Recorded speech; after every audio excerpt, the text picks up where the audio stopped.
I never imagined I would be writing this. My name is Ethan, and I served as a soldier for 8 years. The war took its toll, but nothing could have prepared me for what happened on November 7th, 2024. That date changed my life forever. In one moment, I was patrolling a familiar road with my unit, and the next, an explosion cut through the air and everything went dark. What I saw after that, what Jesus revealed to me, is something I cannot keep to myself. I died that day, and for a brief moment, I crossed over to another world. On the morning of November 7th, 2024, everything began like any other day. My unit was positioned in a conflict zone, tasked with routine patrols. The air was thick with tension, but we had done this many times before. I was used to the weight of my gear, the feel of the rifle in my hands, and the constant vigilance that danger could be lurking around any corner. We moved in formation, sweeping around with trained precision. The patrol had been calm up until that moment. The streets were quiet, too quiet. In war zones, silence is rarely a good thing. Something about that morning felt different, but I pushed the thought aside. We had a job to do, and my focus was on my team. I remember looking at my watch. It was just past noon, the sun high in the sky, beating down on us. Sweat was running down my temple as I gripped the rifle. My friend, Lieutenant Alexander, walked beside me, his eyes sharp and focused. "Do you feel that?" he murmured. I nodded. Something was wrong. Then it happened. A deafening explosion cut through the air, and the ground shook violently beneath our feet. For a second, everything moved in slow motion, the sound of the detonation echoing in my ears, but the world around me seemed to slow down. The explosion came from our left, a device buried in the earth, an improvised bomb, and the force of the impact hurled me backward. I lost control of my body, thrown into the air like a rag doll, and then I fell hard to the ground. The pain was instantaneous and overwhelming. My ears were ringing, my vision blurred, and I couldn't understand what was happening around me. What I could sense was the growing desperation of my team trying to react. I could hear Lieutenant Alexander's voice, but the words were distorted. "Ethan, Ethan, where are you?" He was shouting, but my mind was far away. The pain in my chest was unbearable. It felt as though my body had been crushed by an invisible force. My legs were numb, and my arms were completely lifeless. I tried to move, tried to scream, but my body wouldn't respond. There was a strange, almost ethereal feeling, as if I were watching everything from an unreal distance. It was like I was drifting away from reality more and more as the chaos around me intensified. And then, at the moment I thought I couldn't bear it anymore, everything around me went dark. Complete silence. Suddenly, there was no more pain, no more fear. It was as if I had left the physical world behind and was somewhere else. I didn't know where I was or what was happening, but something inside me told me that this experience was something I couldn't understand with the human mind. I was in a state of full consciousness, but in a space that shouldn't exist. It wasn't a dream, it wasn't an illusion. I knew I had died. At first there was nothing, just darkness, complete and absolute. I expected to feel fear, panic, but instead there was a deep calm, a tranquility that felt unreal. It wasn't like being unconscious, where you simply don't know what's happening. I was fully aware, but I was in a place that shouldn't exist, or at least not in the way we understand the world. Then suddenly a faint light appeared in the distance. It wasn't light the way we understand it, but something alive, pulsing, and calling to me. There was an invisible force, unmistakable, pulling me toward this light. It was gentle, yet irresistible. I wasn't walking, I wasn't floating, but I was being drawn towards something greater than me, something beyond any comprehension. The darkness around me began to shift, to move, as if it were disintegrating. Shapes began to emerge, distorted in the distance, creating landscapes that definitely didn't belong to Earth. A sense of knowledge took hold of me, a wisdom I hadn't had before. I knew with absolute certainty that I wasn't dreaming, that this wasn't a fantasy. I had died, but my soul was alive, very much alive. I looked at my hands. They weren't the same anymore. I could still see my body, but now it was no longer made of flesh and blood. It was lighter, almost radiant, almost transparent.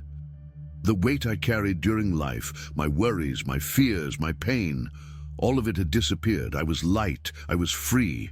And then I heard a voice. It was strong, but at the same time, gentle, commanding, yet full of love. Ethan. My entire being trembled at the sound of that name, that voice. It wasn't just any voice. It was a voice with the power to create worlds, to give life, to make everything that exists come to pass. I didn't know what was happening, but I knew it was something much deeper than I could comprehend. That's when I saw him. Before I saw Jesus, I saw myself. My broken, bloody physical body was on the ground, and my teammates were around me, desperately trying to save me. I saw Lieutenant Alexander pressing his hands to my chest, shouting my name with an urgency that cut through the air. The medic was working quickly, but his voice showed concern. "We're losing him!" someone shouted. I should have felt something, pain, fear, sadness, but instead there was an inexplicable peace. It was surreal to see myself from above, detached from everything I knew. I wanted to tell them that I was okay, that they didn't need to fight to bring me back. But of course they couldn't hear me. That's when I noticed something else. A figure was beside me, watching. It wasn't one of my teammates. It wasn't human, in the sense that we understand. It radiated light, warmth, something pure and indescribable. His presence filled the space, driving out any shadow, any doubt. I knew who he was before he even spoke. Jesus. I wanted to fall to my knees, worship him, cry, but I was not in control. He simply looked at me, and in that moment I felt everything. Love, power, understanding. It was like being completely exposed, but at the same time fully accepted. All my mistakes, sins, doubts, I knew he saw them, but his love for me didn't change. "Ethan," he said again, and my soul trembled. The next moment was even stranger. The world around me suddenly shifted. I was no longer watching my body. Now I was being pulled, not by force, but by a gentle, constant call. The light in front of me grew brighter, deeper, becoming more alive and warm, and I moved toward it, drawn by something I couldn't explain. It wasn't just light, it was a presence, an energy that filled everything. I was enveloped by it, as if it were an embrace. Then, suddenly, I entered a tunnel. It was endless, stretching beyond the reach of my eyes, but at the same time, it was far from empty. I felt music, but not in a way I could describe with words. It wasn't just sound. It was as if the music was woven into the very air, into the very essence of that place.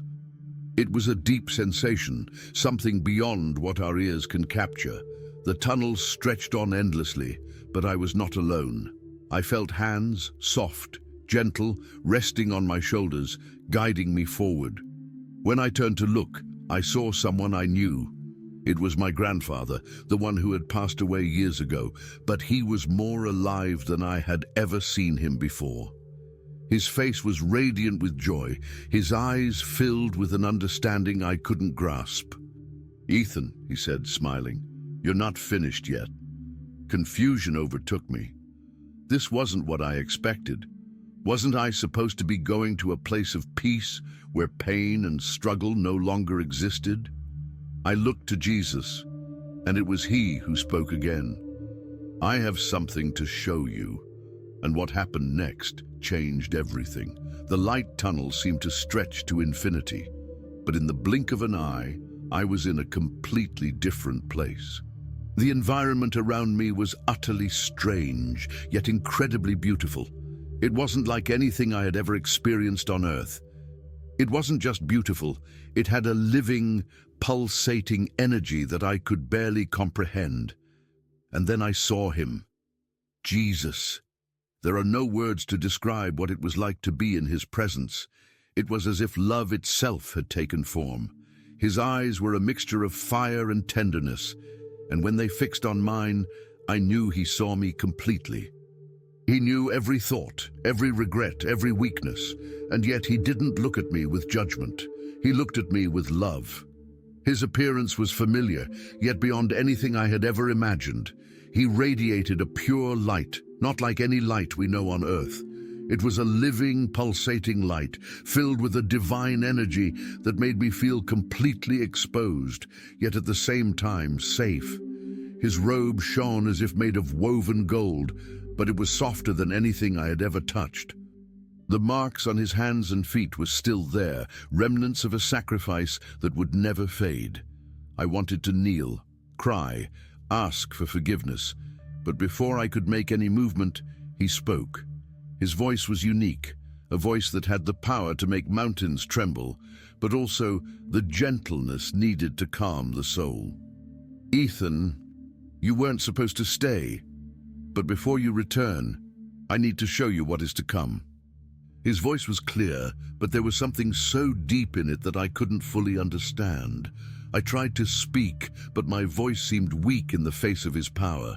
I wanted to ask everything that was going through my mind, but I knew that what he was about to show me would change everything. With a simple movement of his hand, the world around us transformed, and suddenly I was no longer in heaven. Now I was back on earth, but it wasn't the place I knew. It was a future I could never have imagined. I looked around, and the first thing I noticed was the silence. Not peaceful silence, but something forced, as if the very world had lost its soul. The air felt different, almost artificial, and I was in a city, but not just any city. The buildings were colder, more modern, as if they had been made to drain all vitality from their surroundings. At first glance, everything seemed normal. People walking the streets, smiling, laughing, going back and forth, but something was wrong. Their eyes. There was something missing from them, a void, an absence. It was as if the soul of each person had been taken without them realizing. I saw a woman entering a cafe. She didn't take out her cell phone or wallet to pay. Instead, she simply waved her hand over a scanner, and a small blue light glowed beneath her skin. I turned to Jesus, my heart racing. "Lord, is that the mark?" I asked, my voice filled with concern. He shook his head. "No, my son, that is what comes before. The foundation is being built. Many will accept it without questioning, without realizing the chains that will bind them.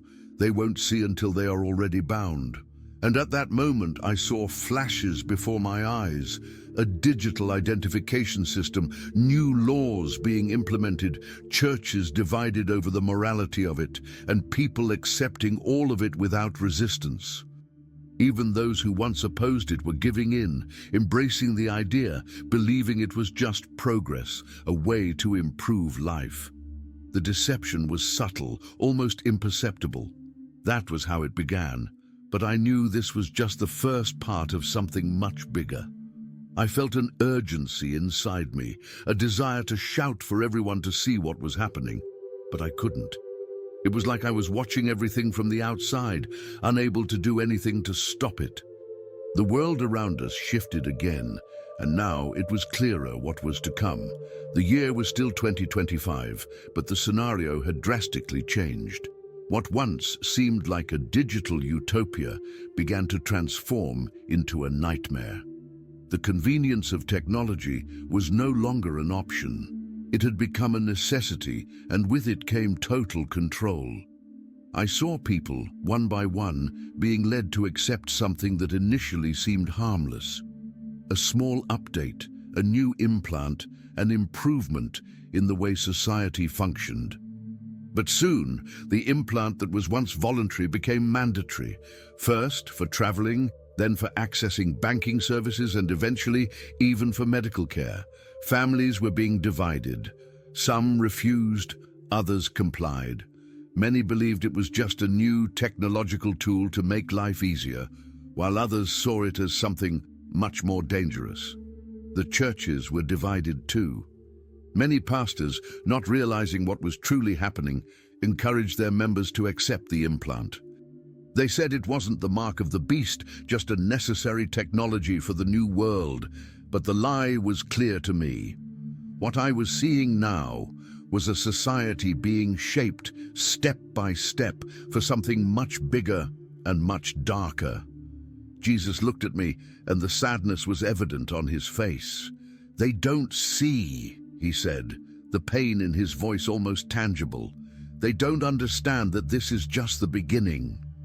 I wanted to scream, to warn everyone around me, but there was nothing I could do.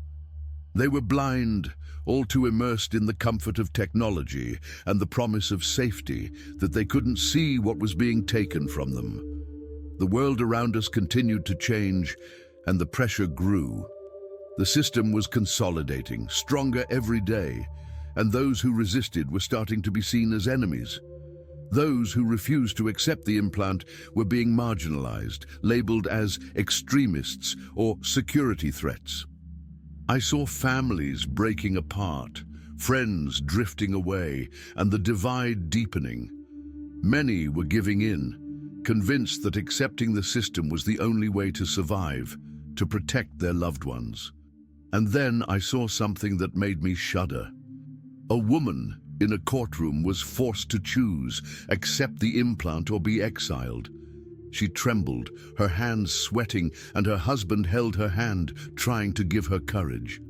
"If we accept, we will lose our souls," she whispered, her voice breaking.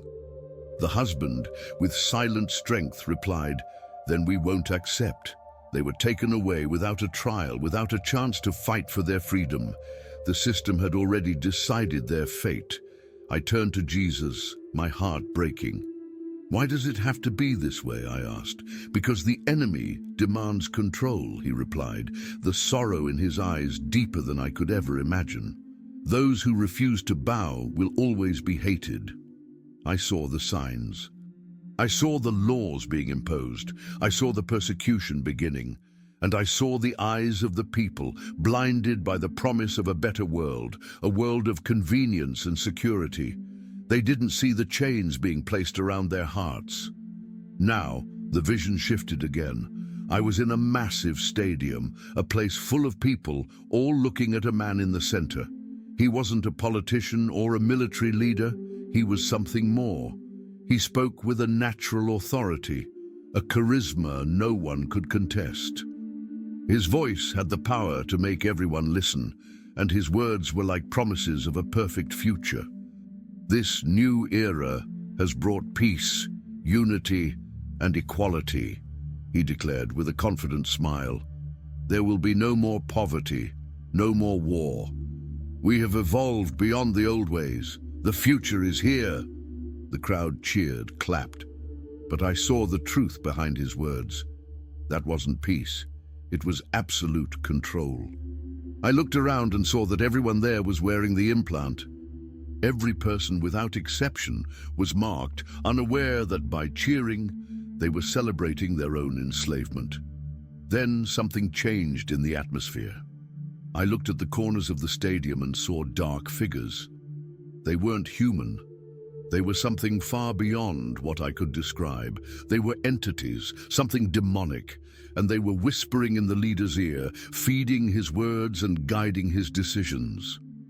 He was being used, manipulated, and the masses had no idea they were being led into a future of spiritual slavery. The leader smiled again. "Now there is only one step left for complete unity. All those who resist must be removed." The crowd erupted in applause, but I knew what this meant. The next step would be the total submission of everyone. I turned to Jesus, my heart heavy. "What will happen to those who refuse?" I asked, already knowing that the answer would be hard to hear. Jesus looked at me, the sadness evident in his eyes. "They will be hunted," he said with visible pain in his face, "and there will be nowhere left to hide." What happened next was something I could never have imagined. The system was now fully implemented. Every country, every government, every institution now operated under a single rule. The implant was no longer a choice, it was a requirement, and everyone without exception was submitting. People walked, one after another, placing their hands on scanners, and the blue light glowed as the implant fused permanently with their bodies. I saw the transformation. They were no longer the same people. Their eyes, once full of life, were now empty. Their faces, once expressive, were cold and emotionless. They could still speak, move, even pray, but something inside them had disappeared. The connection to God, to the essence of what made them human, had been severed. Jesus turned to me, and his expression was a mixture of pain and compassion. "This is the true threat," he said, his voice filled with sorrow. "The implant is not just a mark. It changes who people are. It corrupts the image of God in them." I fell to my knees, desperate. "Can they be saved?" I asked, my voice trembling. "Once they accept it voluntarily, they are no longer mine," Jesus said, the pain visible in his eyes. "But there are those who will still seek me. My mercy will not be denied to those who truly repent." His words cut deep, and I felt helpless, knowing that many had already made their choice without realizing it. They were so blinded by comfort, by the promise of a better future, that they didn't see what was being taken from them. I wanted to do something, warn everyone, but I knew time was running out. The vision shifted once again, and I was now in a place that seemed removed from everything I knew. It was a small community, hidden deep in nature, where the last faithful had gathered. They were the ones who had refused the implant, who had chosen to trust in Jesus above all else. They had no government identification, no access to banks, no connection to the system. But what they had was faith, unity, and supernatural protection. I watched as they prayed together, their voices joining in unwavering trust. They had nothing in material terms, but they possessed something far more valuable: peace and joy that came from a true relationship with God. I saw how they survived. Food appeared where there was none. Water flowed from dry springs, and shelters remained standing even in the storms. When illness arrived, they were healed, as if the miracles of the Bible had come back to life before my eyes. Then I saw something even more incredible. A woman with a serene smile handed a piece of bread to a man. He was someone who had once mocked her faith, but now he was in a state of inner agony. He had accepted the implant, but something inside him still resisted. "I don't understand," he said, his voice trembling. "I feel like I've lost something, but I don't know what." She smiled gently and handed him a Bible. "You still have a choice," she said calmly. And then, to my surprise, I saw something I never expected. A soft light, like a faint flame, began to glow inside him. The control the system had over him seemed to falter. Jesus turned to me and said, "Some who have received the mark will still seek me. Some will fight to break the control. My mercy will not be denied to those who repent." These words filled my heart with hope. Not all was lost. Not all were beyond salvation. There was still a chance for those who genuinely sought God, even after they had fallen into the trap. The vision began to fade, and I felt an invisible force pulling me back to the physical world. Jesus looked at me one last time and said firmly, "You need to go back, Ethan. They need to hear this." I found myself back in my body, feeling the intense pain that hadn't existed before. My chest hurt as if it were being crushed, my lungs burned, and the sounds around me were muffled and distant. I heard voices, people shouting my name. "He's back," someone said, and I saw a panicked doctor looking at me. "Impossible," he murmured. "He was dead for 7 minutes."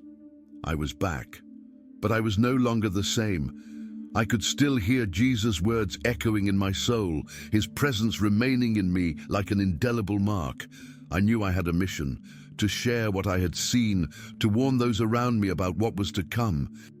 But the hardest part was that, when I tried to tell my family, friends, and even some battle buddies, The reaction was always the same. Some looked at me skeptically, others laughed, and even the most religious tried to console me, saying it was just a nightmare, a delusion caused by trauma. "It was just a nightmare, man," one of my closest friends said. "You went through something traumatic, and your brain is just processing it." But I knew it wasn't a nightmare. I knew what I had seen was real, and what was coming was inevitable. But then, something even more disturbing happened. I started seeing the signs Jesus had shown me. I saw governments starting to implement digital identification systems, heard about implants being developed to enhance human efficiency, and saw churches surrendering to the idea of technology mixing control with faith.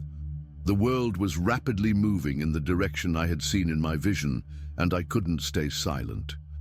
I found myself facing a terrifying truth. Most people didn't want to hear the truth. They were so blinded by convenience and the promise of safety that they refused to see what was happening right in front of their eyes. They preferred to believe they were evolving, that they were reaching something better, without realizing they were being pulled into a trap. I knew I couldn't stay silent. Jesus had sent me back to share the message, to warn the people about what was coming. But every time I tried to speak, resistance only grew. The world was being conditioned to accept something that would change human nature. It wasn't just about technology or control. It was about the souls of the people. I wanted to scream to everyone. I wanted to warn them. But I realized that most were simply ignoring the truth. News of digital implants began to spread faster. The implementation of a global identification system was underway, and people were getting used to the idea. I saw churches beginning to embrace new technologies, and many of them, without realizing it, were becoming part of this control system. The line between faith and technology was becoming increasingly blurred. The promise of a better, safer, more efficient world was being sold to everyone, but no one saw the price they were paying. I looked to the future and knew that the real deception was about to begin. The system was slowly coming together, one piece at a time, and many were falling for the lie. Convenience and safety were stealing freedom, and people were trading their souls for a future that seemed darker than anyone could imagine. I knew what was coming, and I couldn't stay silent. Jesus warned me. He told me many would be deceived, even those who followed him. "You have to tell the truth, Ethan," he said. "Many will hear, but not everyone will listen." But still, I knew my mission wasn't to convince everyone. My mission was to tell the truth, so those with ears to hear would be prepared. Time was running out, and the pressure to accept the new system was only increasing. People were so used to the idea that technology could solve all their problems that they didn't see the real cost of their acceptance. It was a much higher price than anyone was willing to pay. The implant, which started as something harmless, was now becoming a tool of absolute control, capable of manipulating not just the bodies, but the minds of the people. I saw the reactions of those around me. Some accepted, others resisted, but the majority were blindly following without questioning. The world was being led piece by piece to a state where freedom would no longer exist. Technology had become the new religion, and control, the new god. But the worst part was that no one knew until it was too late. I felt an enormous weight on my shoulders, as if the future of everyone was in my hands. What I was seeing wasn't just a social change, it was a spiritual change. Those who accepted the system were allowing it to alter the essence of what it meant to be human, what it meant to be created in the image of God. I knew the consequences would be eternal, and many wouldn't understand until it was too late. But at the same time, there was hope.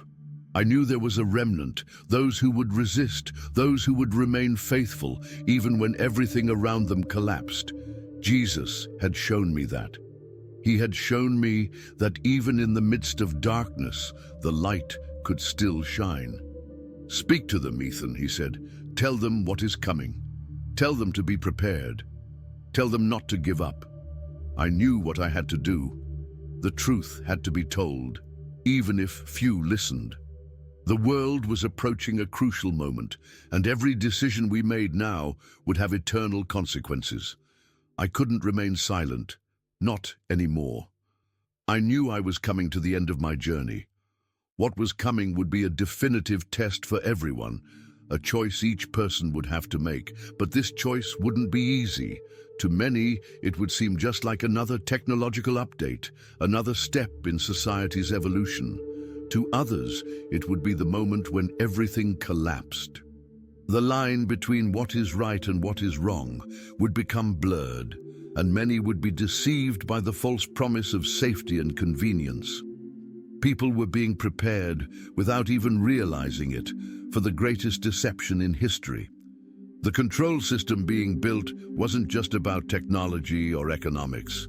It was an attempt to destroy the human soul, to sever the connection between people and God. The mark, the implant, wasn't just a tool of control. It was something much deeper, something that altered the nature of humanity, corrupting its spiritual essence. Those who accepted it without questioning would be turning away from the Creator in a way they could never correct. But even in the face of all this, Jesus showed me one final vision. I saw those who had resisted, those who had kept their faith even when the world around them was crumbling. They had nothing in material terms, but they had everything that really mattered. Faith, courage, light. They were the true church, the bride of Christ, and in the end, they would be the ones who reigned with him. I looked to Jesus, and he said to me with a serene expression, but full of power, "These are my faithful. They will suffer, but they will not be abandoned. They will endure, and in their suffering, they will find my glory." The peace I felt in that vision was indescribable. Even in the midst of tribulation, I knew there was hope. But now, the truth had to be shared. It didn't matter whether people believed it or not.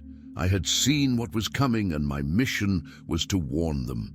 Time was running out. The choice had to be made. Jesus gave me the opportunity to return, and I couldn't stay silent. What I saw in the end gave me a new perspective on life and death. The final moment of choice was coming quickly, and each of us would be challenged in ways we could never imagine. It would be the hardest, deepest, and most important test of all our lives. Those who stray from the right path will pay an eternal price. Those who remain steadfast, even if they suffer, will be the ones who triumph. I saw the future, and I know what is to come. I know many will be deceived, but I also know there are those who will resist, who will remain faithful. They may lose everything, but they will gain everything. They will stand firm with unwavering faith, while the rest of the world succumbs to the lie. I was called to be a warning, to tell what I saw, and to remind people that there is a choice to be made. Those who accept the mark accept the system, but those who resist will be resisting the greatest evil the world has ever known. The struggle will be intense, and the price will be high, but in every suffering, in every pain, the reward will be eternal. I know many may think I'm exaggerating or that I'm creating a story to scare people, but I saw the future and I know it's real. And the only way to avoid it is to choose Jesus now, before it's too late. The truth is before us. And as Jesus told me, those who remain faithful, who choose the light, will never be alone. He will be with us until the end. If you have made it this far and believe in the importance of this message, I invite you to subscribe to the channel. We have videos every day, sharing reflections, teachings, and experiences that will help you follow and strengthen your faith journey. Together, we can learn, grow, and prepare for the challenges ahead.